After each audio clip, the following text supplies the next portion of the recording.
They told you slavery was about fields, about whips, about chains.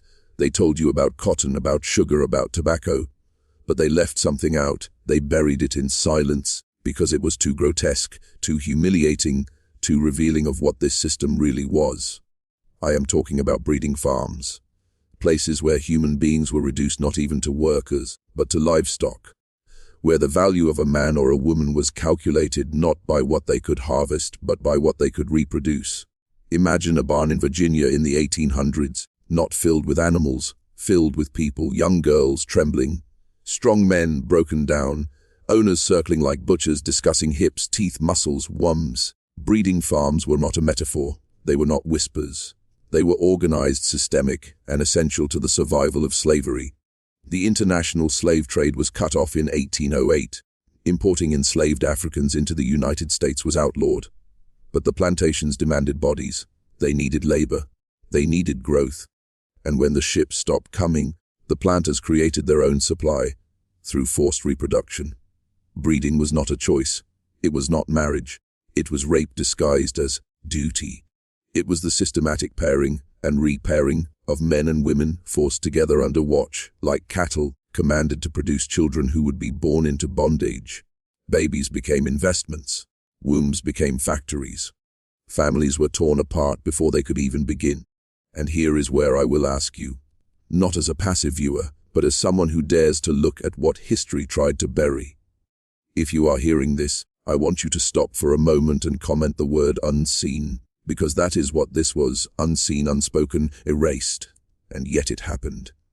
The disturbing truth is this: America's economy was not only built on the labor of enslaved people, it was built on the forced breeding of them. Generations were engineered, like bloodlines of horses, calculated for profit. The grotesque efficiency of it is something we must drag into the light, no matter how dark it feels. Because the deeper we go, the more you will see, this was not just cruelty, this was design. Picture a wooden table in Richmond, Virginia, 1832. On it lies not ledgers of cotton, not lists of tobacco sales, but records of births. A slaveholder's most valuable asset was no longer just the man who could swing an axe or the woman who could pick 200 pounds of cotton in a day. No, the ultimate prize was the woman who could bear 10, 12, even 15 children in her lifetime. Her value was multiplied by her womb. Each child born was another enslaved body, another worker, another dollar sign. This was the market of human futures, a grotesque economy where pregnancy was profit and where a child was seen not as a life, but as inventory. Slaveholders spoke of stock. They measured breeding potential. They debated which men should be forced upon which women to produce strong young bucks or fertile wenches, their words dripping with the dehumanization that allowed them to mask rape as commerce. Men were paraded, their bodies judged like bulls at auction. Women were stripped, their hips examined like mares in a stable. It was a science of cruelty, dressed up as plantation management. And do not think this was rare. This was not a handful of isolated farms hidden in shame. This was systemic, widespread, and accepted among slaveholders across the South. Virginia became the breeding ground of the South, exporting enslaved children downriver into Louisiana, Mississippi, and Alabama. Each child ripped from their mother's arms was another coin in the master's purse. Here is what makes it worse. These children, born into bondage, were sometimes sold before they could even speak. Imagine a mother nursing her baby, knowing that one day soon, that child would be taken. Maybe at 2 years old, maybe at 10, auctioned, priced, and carried away forever. She was not a mother in their eyes. She was a vessel, and her child was capital. Understand this: the slaveholders' wealth multiplied not through harvest, but through birth. The bodies of women became vaults of generational wealth. The fathers were denied fatherhood, the mothers were denied motherhood, and the children were denied humanity altogether. This was the breeding farm system, not whispered rumor, cold, deliberate policy. You need to understand, this was not chaos. This was not random violence. It was machinery, cold, calculated, relentless machinery designed to turn human life into profit. Slaveholders kept meticulous notes. Journals recorded which women conceived, how often, how many survived childbirth, and how quickly they could be forced to conceive again. Pregnancy was scheduled, Ovulation was monitored in crude, humiliating ways. Some owners would even time the labor of women, calculating the months wasted if she failed to become pregnant within a year. If she did not conceive, she was labeled defective, her price reduced, her body discarded like a plow that would not turn the earth. Men were stripped of fatherhood and forced into roles they could never escape. Strong young men were paired with multiple women, sometimes their own kin, ordered to perform under threat of the lash. If they resisted, they were beaten. If they faltered, they were humiliated before the others. In the breeding farms, consent was not a word, love was not a possibility, family was not a right. Women suffered in ways words can barely capture. Their bodies became contested territory claimed by owners, by overseers, and by the system itself. Some were raped by their master to produce children of mixed blood, children who were still enslaved, who increased the owner's wealth, and who served as a permanent reminder that even bloodlines could be twisted into chains. And here is the chilling truth: many of those children grew up to be sold away from their mothers, creating not just profit but a cycle of emotional destruction. Generations lived with the knowledge that family bonds meant nothing, that at any moment the child of your womb, the brother of your blood, the father you barely knew, could be torn from you. It was not about the cotton fields anymore. The fields were just the surface. The real engine of wealth was hidden in the cabins, in the forced pairings, in the pregnancies that kept plantations supplied with endless bodies. This was not slavery as you were taught it. This was a hidden economy of reproduction. And I want you to pause here. If you are hearing my voice, think of the place you come from. Drop your city or state in the comments, because these breeding farms were not just in the deep South. They reached across Virginia, Maryland, Kentucky, and some of you listening right now may be living on the very soil where this machinery once operated. Walk into an archive, and you will find silence. The ledgers of cotton remain, the sales of land remain, the bills of sale for human beings, they remain, but what you will rarely see are the words breeding farm. Why? Because even the men who orchestrated this machinery of reproduction knew its ugliness. They masked it with euphemisms: increase, stock, issue, child crop. Words chosen to strip away the stench of what they were doing. A plantation owner might boast of his increase for the year, meaning the number of enslaved children born under his control. He might record the issue of a particular woman, not sons and daughters, but units of labor.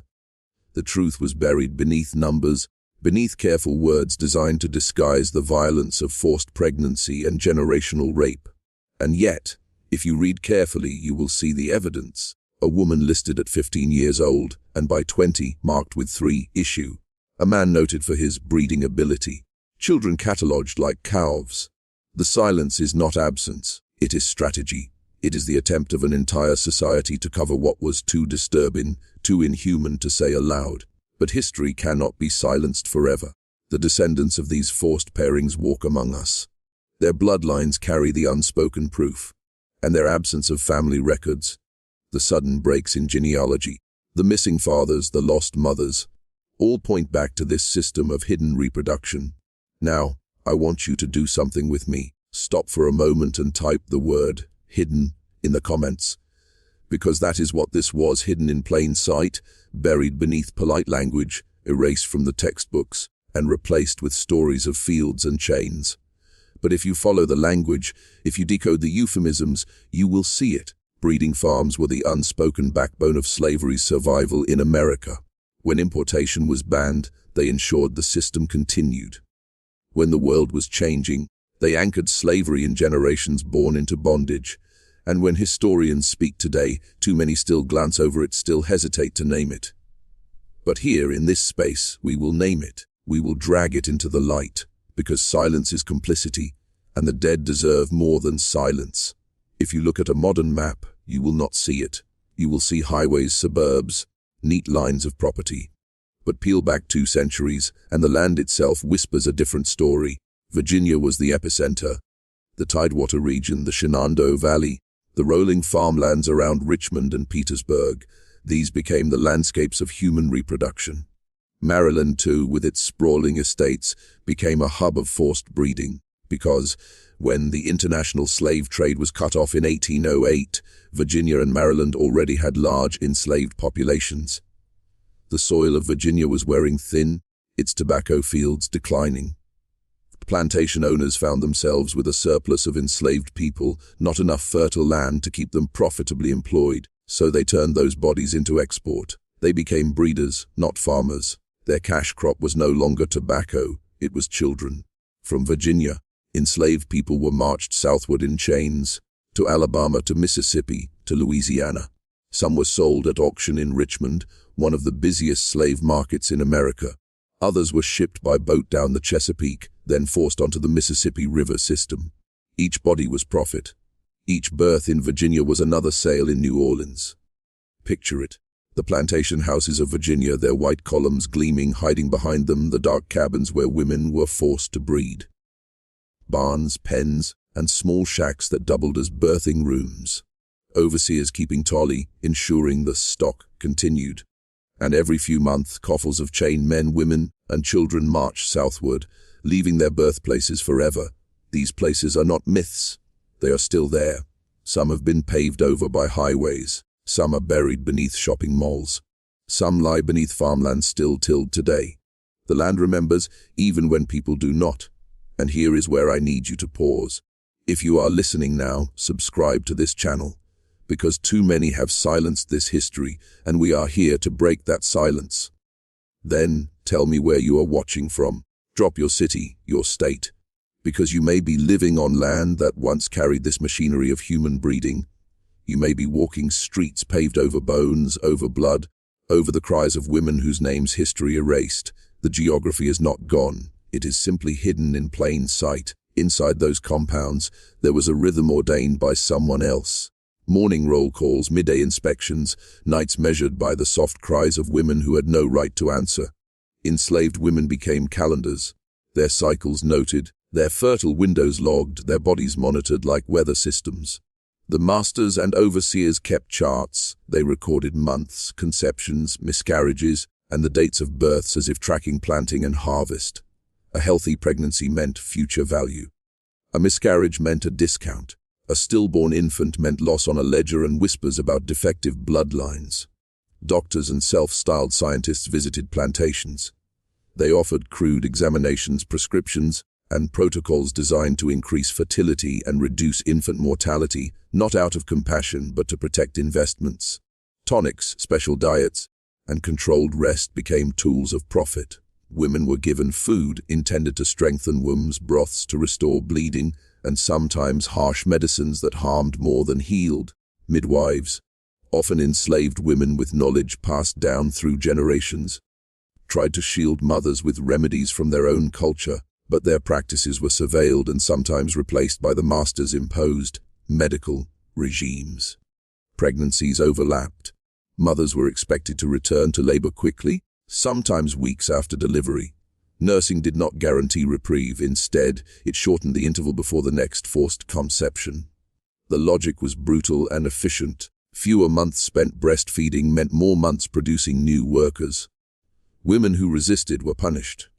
Those who resisted pregnancy were coerced with threats, beatings, or the removal of their children as warnings to others. Reproductive coercion was every day.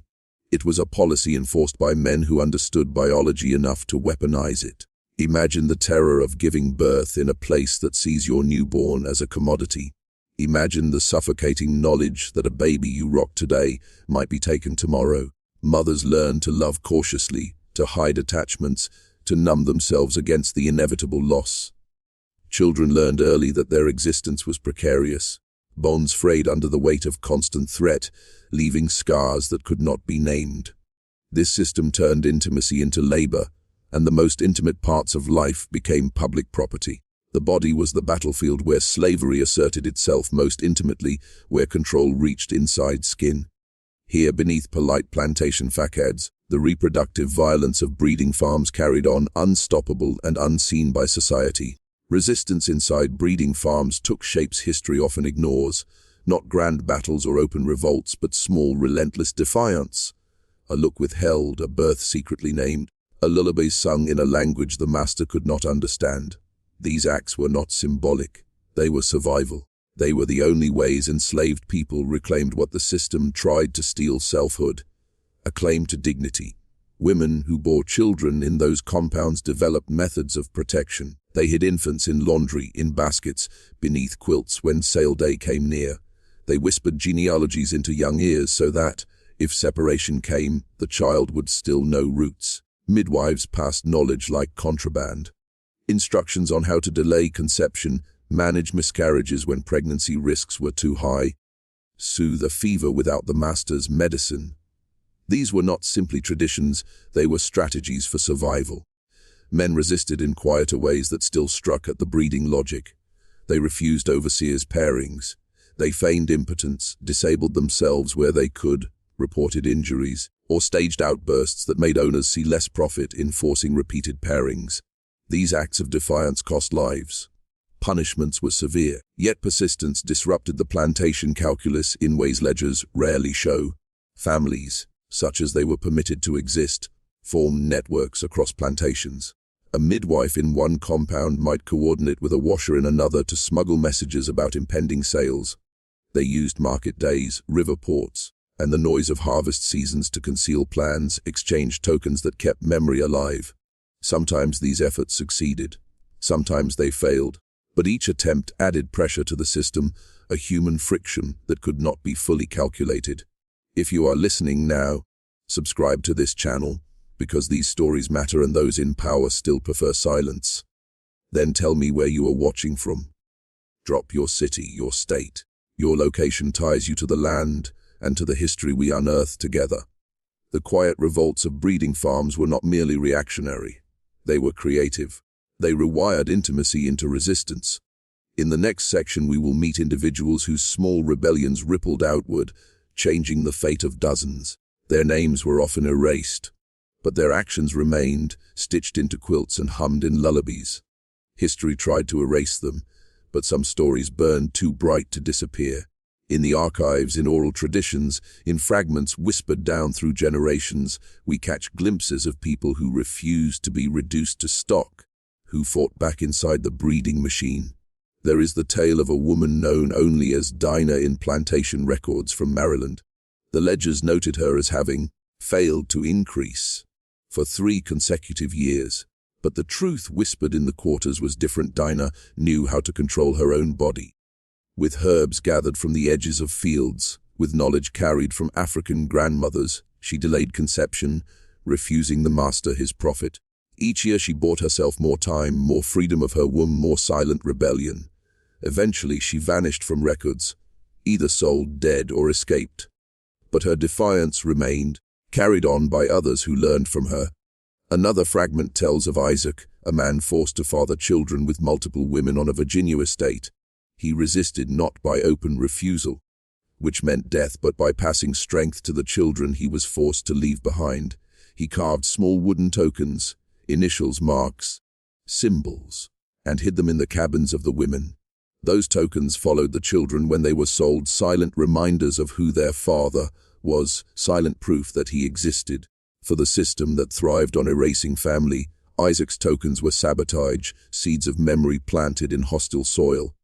And then there were escape attempts born of desperation, families fleeing not just labor but the breeding cycle itself.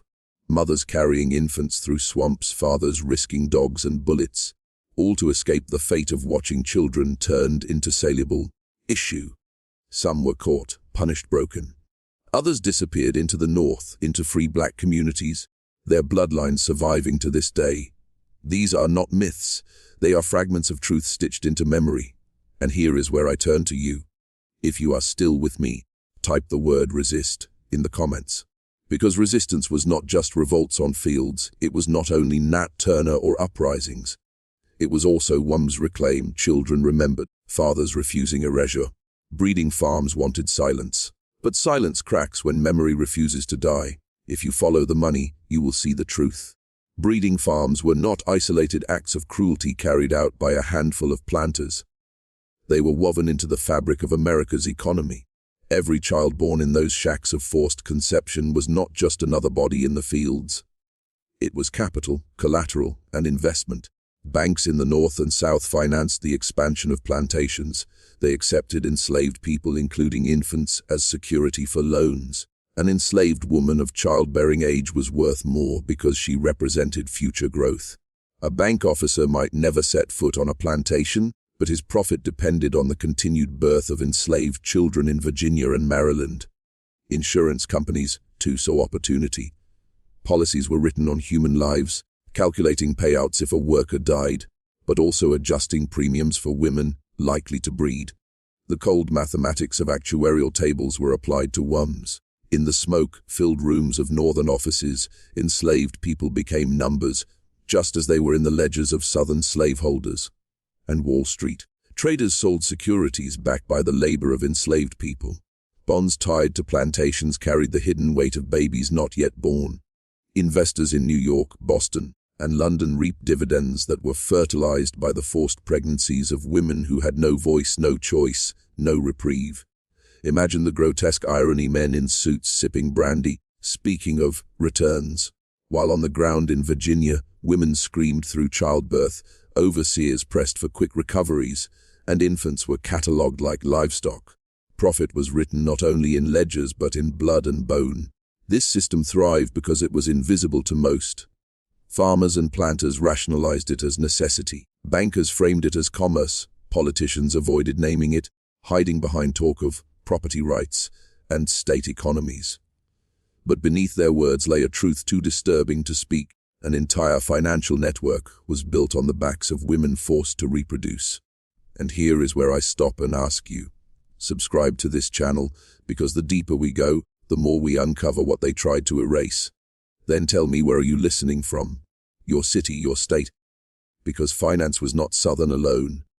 Northern cities, Wall Street itself, profited from the births on breeding farms. The geography of guilt is national. Breeding farms were not only fields of flesh, they were markets of futures, where every cry of a newborn was a dollar sign echoing on Wall Street. A child's first cry should mean life. In the breeding farms, it meant value. Before they could walk, before they could speak, they were already listed in ledgers. Each infant represented profit, a line of numbers under the word increase. From the moment they were born, they were not sons and daughters in the master's eyes. They were currency. Picture a child at 3 years old, toddling through the dirt outside a cabin. He does not yet know words like auction or bondage, but he knows the overseer's eyes are on him. His small frame is assessed for strength. His limbs are tugged, his jaw forced open to check teeth. These children were handled like livestock at an age when most should be playing in freedom. By 6, they were often put to work, carrying water, gathering kindling, tending animals. Their childhoods evaporated under the weight of endless labor. And always behind it all loomed the threat of sale.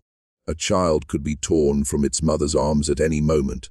Some were sold in family groups, but more often they were separated, parceled out to different plantations, scattered across the South like seeds cast by a cruel hand. This did more than wound hearts, it shaped identities. Children grew up knowing they were not safe. That love was dangerous because it could be ripped away. They grew up knowing their value was measured not in who they were, but in how many pounds they could carry, how many rows they could hoe, how many children they might someday bear. Childhood itself was stolen, and the knowledge of being bred weighed heavily. Some children overheard whispers about why they existed, that their father had been forced upon their mother, that their very birth was not from love but from violence. Imagine growing up with that shadow.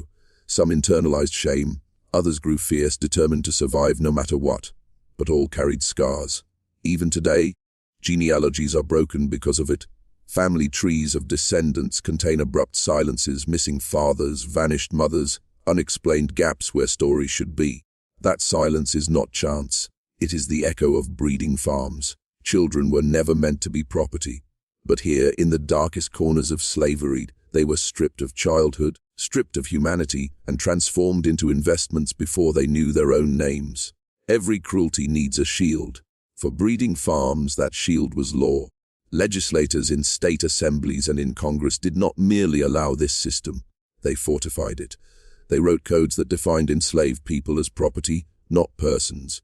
And once humanity was erased on paper, every horror that followed could be justified. The law declared that the condition of the child followed the status of the mother. This single sentence, known as partus sequitur ventrum, became the foundation of an empire of flesh. If the mother was enslaved, her children, no matter who the father was, were enslaved too. This meant every birth guaranteed more property, more profit, more bodies in bondage. It was law designed to multiply suffering. Courts upheld it. Judges ruled against freedom suits filed by mothers desperate to save their children. Contracts of sale were enforced with the same cold precision as contracts for land or cattle. And if a woman resisted, if she dared to fight back against her forced breeding, the law was never on her side. Religion, too, was twisted into a weapon. Preachers quoted scripture arguing that slavery was sanctioned by God, that obedience was divinely required. Some even preached that multiplying the enslaved population was part of divine providence. What greater perversion of faith could there be than using sacred words to bless an industry built on rape and forced conception? And politicians, eager to protect wealth and power, avoided the truth. They spoke of domestic institutions and states' rights, careful phrases meant to disguise what was really happening. Women treated as wombs, men reduced to studs, children converted into coin. Every time a law was passed to protect slavery, every time a preacher blessed the system from the pulpit, the breeding farms gained legitimacy. But beneath that surface, cracks appeared. Enslaved people whispered about freedom, about escape. Abolitionists published testimonies that revealed the grotesque realities. Still, the machinery of law and religion tried to silence them, tried to cloak the truth. It is a reminder, whenever power wants to protect its crimes, it does not need chains alone. It calls upon laws. It calls upon pulpits. It calls upon institutions meant to uphold justice and morality, and bends them into shackles. The breeding farms thrived not only because of greed, but because the law itself became an accomplice. And in that betrayal, generations were lost. Imagine a marketplace, not of spices or tools, not of crops or cloth, but of human lives. This was the stage where the logic of the breeding farms was put on display. Enslaved men, women, and children stood on auction blocks, their worth reduced to a price shouted by bidders. And behind many of those bodies were breeding farms, the hidden factories that had supplied this stock. Traders paraded them like cattle. Buyers inspected their teeth, prodded their arms, felt their backs. Women were forced to endure even worse, stripped, humiliated, and evaluated for their ability to bear children. Some buyers asked explicitly, "How many has she borne? How many more can she carry?" These were not private conversations whispered in the dark. They were public calculations spoken aloud in crowded markets. Children fetched their own cruel prices. A boy of 10 might be advertised for his future strength. A girl of 12 might be appraised for her breeding potential, her youth seen as a promise of decades of forced motherhood. For every child born on a breeding farm, there was already an imagined future stamped on them: labor, sale, or both. The auctioneer's chant made it sound mechanical, transactional, efficient. But for those on the block, it was terror incarnate. Families clung to one another, desperate not to be separated. Some were ripped apart in seconds, siblings sold to different buyers, parents left behind. These were not just sales. They were surgical cuts against the human soul. The breeding farms supplied this demand, ensuring the markets never ran dry. When the international trade closed, the South needed new bodies. And the farms answered with relentless cruelty. Their children became commodities that fueled this commerce, flesh transformed into numbers on a ledger. And the markets were not in shadows. They were in cities, in the open, where ordinary citizens walked by, where businessmen profited, where politicians bought and sold without shame. America's wealth flowed through these markets, and behind their walls the cries of broken families rang out. The breeding farms were hidden engines. The auctions were their stage, and every sale was a reminder that in this system, humanity had been rewritten into currency. It is easy to believe the breeding farms were only the South's crime. But the truth is darker. Their reach stretched far beyond cotton fields and auction blocks. Northern banks, merchants, and industries were complicit, feeding off the profits of human reproduction as surely as the planters did. Banks in New York, Philadelphia, and Boston issued loans to plantation owners, Loans backed by enslaved bodies, including children not yet born, counted as future assets. Insurance companies wrote policies on enslaved women, policies that paid out if she died before bearing enough children. Even industries that had no chains in their basements still fattened their ledgers with profits from this system. Textile mills in New England devoured southern cotton, woven by hands that had themselves been born of breeding farms. Shipping companies carried goods financed by bodies sold in Richmond and Charleston. And northern merchants, sitting in offices far from the blood and cries, cashed dividends built upon that hidden commerce of flesh. Newspapers published slave sale advertisements right alongside notices for auctions of land and livestock. Universities accepted donations funded by the trade. Politicians from both regions struck compromises to protect the system, never admitting aloud what everyone knew, that the South supplied the labor, but the North supplied the capital. Breeding farms became the hidden bond between these two halves of a nation that pretended to be divided. The North claimed moral high ground, yet its prosperity was entangled in the very system it condemned in speeches. Without northern banks, without northern industry, the breeding farms could never have scaled to the monstrous level they reached. And so the guilt is not confined to one region. It belongs to the whole nation. A web of money and power ensured that every child born in bondage was not just a southern asset, but a cog in a machine that reached from plantation fields to Wall Street counting rooms. The breeding farms were not only southern soil, they were American soil.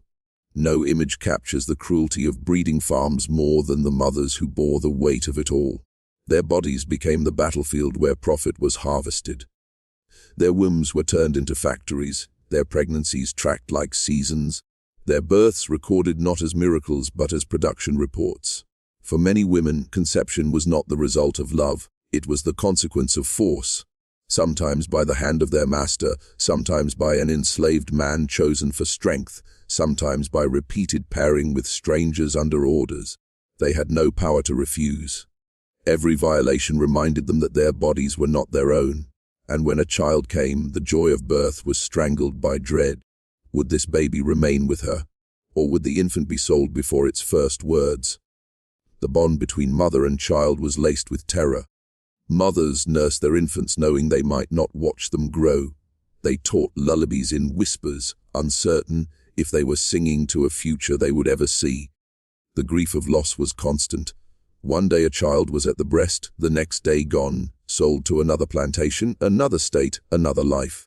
Some mothers fought back with what little weapons they had, hiding pregnancies, feigning infertility, even refusing to bring another life into such chains. Others prayed their children might at least be sold together, clinging to fragments of family in a system designed to shred it. Psychologists today describe post-traumatic stress. But for these women, there was no post. Trauma was the present, the daily, the unending. It did not end when one child was taken. It began again with the next birth, the next sale, the next tearing of the heart. And still, they resisted. In whispered stories, in secret teachings, in the passing down of names, recipes, songs. They carved out fragments of humanity in a world that tried to strip it away. Some whispered hope of freedom into their children's ears, even if they knew they might never see it. The breeding farms broke bodies, but they could not fully break the will of mothers who carried both life and loss in the same breath. Their endurance was a quiet defiance, one that kept alive a spark that slavery could never completely smother. If enslaved women carried the weight of forced motherhood, enslaved men bore another kind of torment, one that cut into the core of their identity. On breeding farms, many were reduced to studs, valued not for who they were, but for the children they could sire, their strength, their height, their endurance. These became the only measures of their worth. Some were ordered to breed with multiple women, stripped of the dignity of choice, denied the sanctity of intimacy. Their bodies became instruments, and their humanity was erased with each forced union. Overseers and masters tracked their performance, as though they were stallions in a stable. And if a man resisted, punishment was swift and brutal. But the deeper wound lay in fatherhood denied. Even when they longed to protect and raise their children, the system tore that right away. A man might watch his son sold before his eyes. he might see his daughter marched off, knowing what awaited her. The title of father was stolen, replaced by the cruel reality of being a breeder. Some men tried to cling to their families in secret, slipping away at night to visit children on distant parts of the plantation. Others taught small lessons of survival, how to work without breaking, how to hide one's true thoughts, how to dream of something more. But every lesson was shadowed by the knowledge that any day could be the last they saw one another. The psychological chains cut deep. Many men felt stripped of power, unable to shield the people they loved. Their masculinity was not just stolen, it was twisted into a tool of profit. Even when they were forced into fatherhood, the system barred them from being fathers, yet resistance flickered.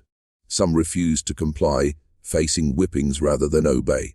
Others plotted escapes for themselves and their families. Some carried songs and prayers that gave strength when everything else was taken. These small acts, though often invisible in ledgers, were revolts against a world determined to erase them. The breeding farms broke men's backs, but their spirits bent in ways the enslavers could never fully control.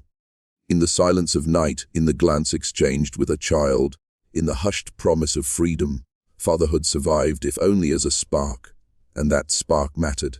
Even in the heart of horror, resistance grew. Breeding farms were designed to strip away will, to crush spirit, to manufacture submission. Yet within their walls, enslaved people nurtured sparks of defiance that no whip could extinguish. Some resistance was quiet, almost invisible. Women who feigned illness to avoid forced conception.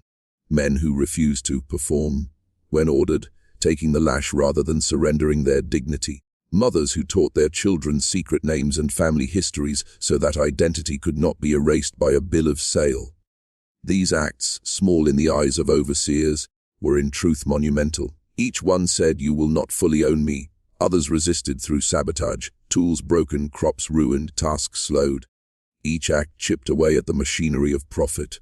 A reminder that even enslaved bodies could not always be bent to the master's will. Stories survive of women who ended pregnancies rather than see their children born into chains, a choice born of both sorrow and defiance. And then there were escapes. Some fled in the night, guided by stars, slipping away from the very farms that sought to breed them like livestock. The Underground Railroad carried whispers of their stories northward. Each successful escape was more than one life reclaimed. It was a wound to the system itself. But perhaps the most powerful resistance was survival. To live, to endure, to pass on culture and memory. These were acts of rebellion against a system that sought to erase humanity. Songs sung in hushed tones around the fire. Prayers whispered under breath.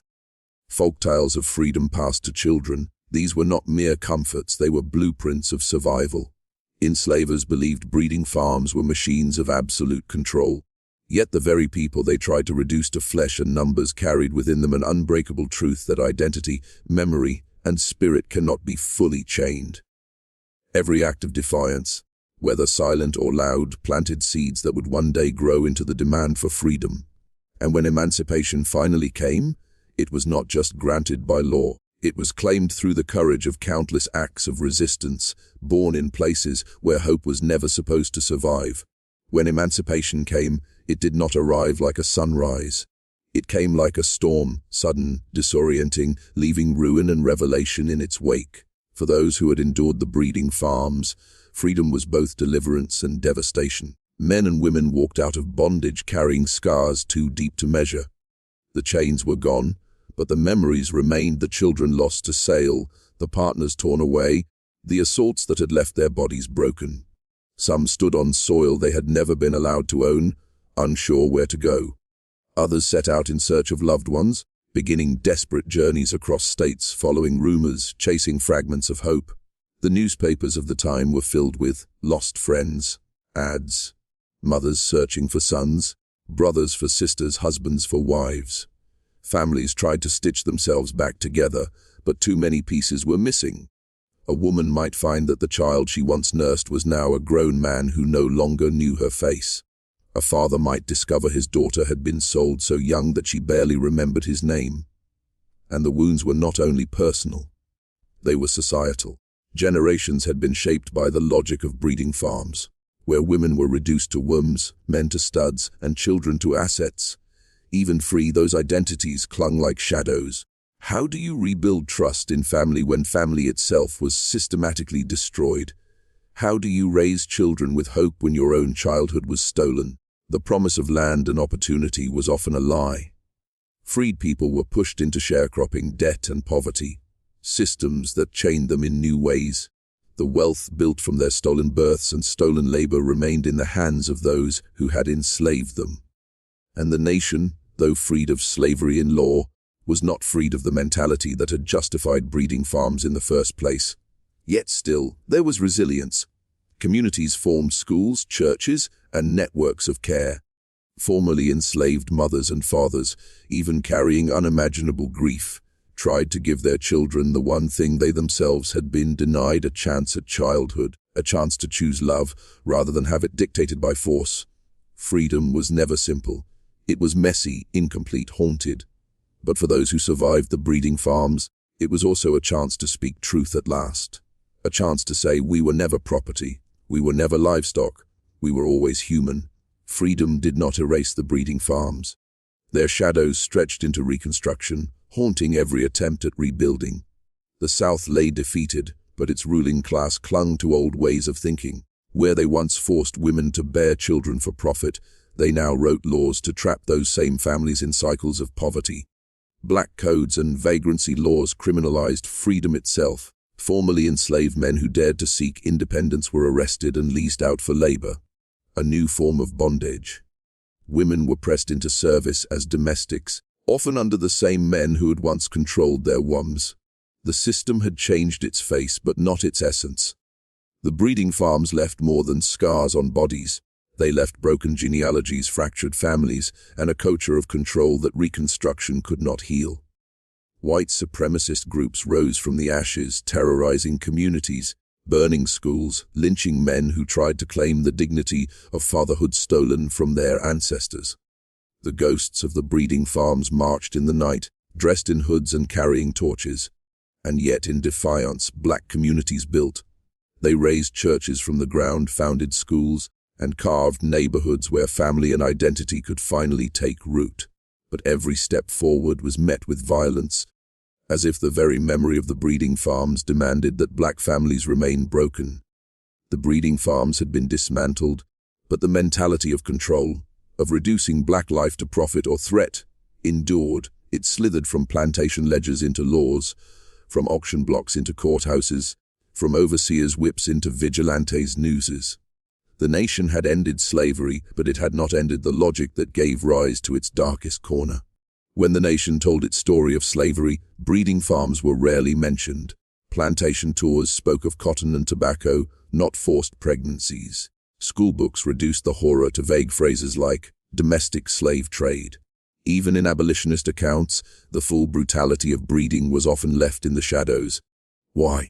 Because to name it was to confront the most unspeakable crime: that women's bodies had been systematically exploited for reproduction, and children had been commodified from birth. To say this aloud was to admit a depth of cruelty that shattered the myth of America as a nation of freedom. And so, silence reigned.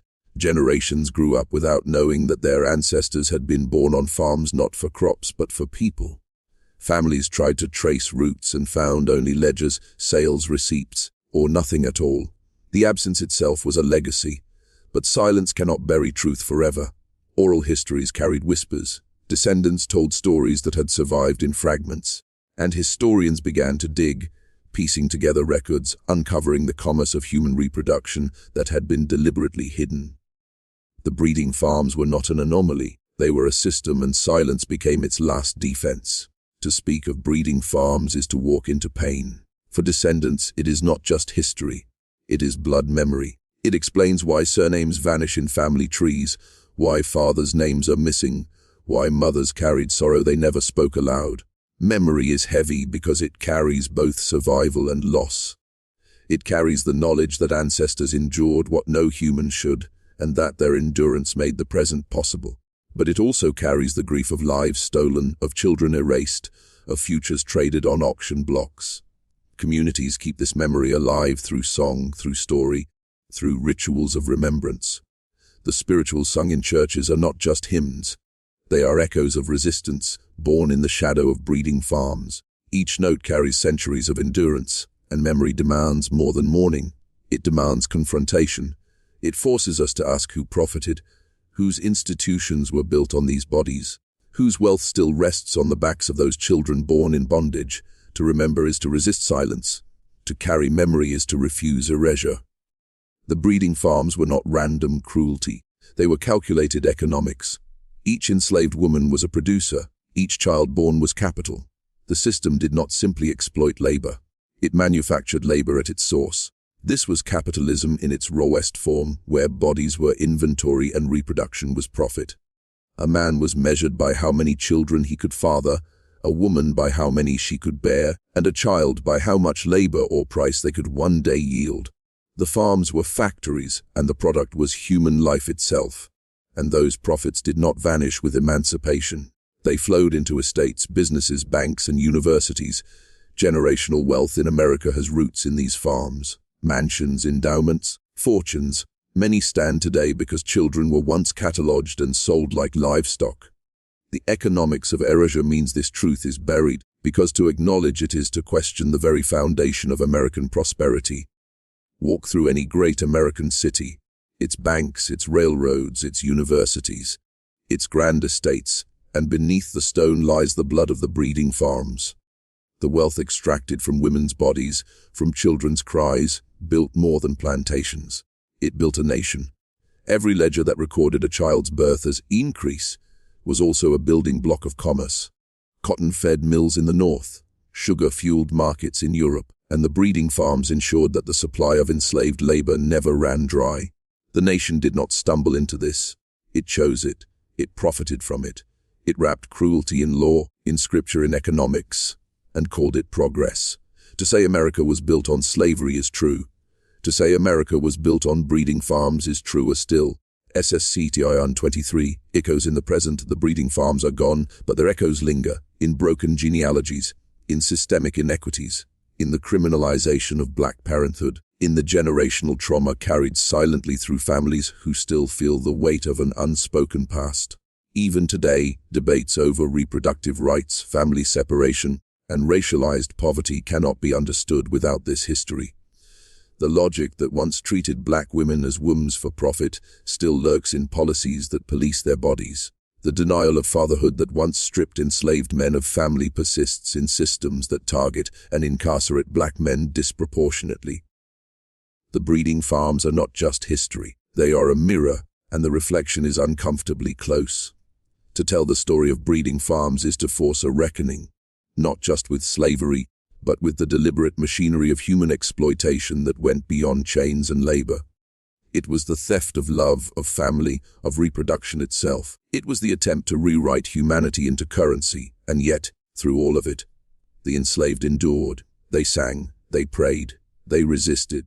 They carried fragments of family across generations. They turned survival into defiance and defiance into legacy. The reckoning is not only about what was done, it is about what was built from it. The wealth, the institutions, the myths. To confront breeding farms is to confront America's deepest wound, one that still bleeds beneath the surface.